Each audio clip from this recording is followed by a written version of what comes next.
తాజా మేనిఫెస్టో వాగ్దానాల విషయానికి వస్తే చంద్రబాబు నాయుడు గారి మేనిఫెస్టో తాజా మేనిఫెస్టో వాగ్దానాల విషయానికి వస్తే నరకలోకానికి నారాలోకానికి రమ్మంటే ఎవరు కూడా రారు కాబట్టి ఎంట్రన్స్లో స్వర్గం చూపించి లోపలికి వెళ్ళాక మోసం చేసి నరకం చూపించే మార్కెటింగ్ టెక్నిక్ చంద్రబాబు నాయుడు గారికి అలవాటు. అందులో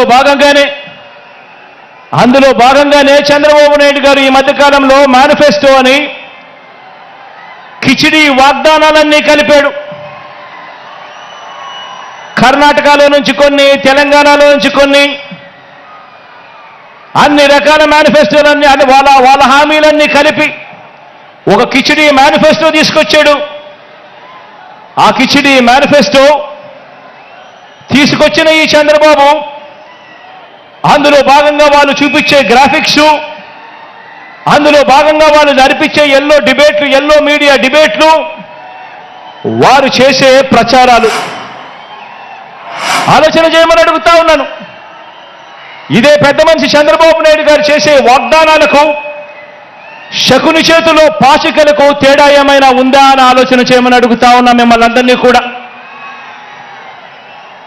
అందుకు భిన్నంగా చంద్రబాబు నాయుడు గారి క్యారెక్టర్కు భిన్నంగా మనందరి ప్రభుత్వం కరోనా కష్ట సమయంలో కూడా ఏమాత్రం కూడా సాకులు చూపకుండా పేదలందరికీ కూడా మేనిఫెస్టోలో ఇచ్చిన ప్రతి మాట ప్రకారం సంక్షేమ పథకాలన్నీ కూడా ప్రతి ఇంటికి అందించాం.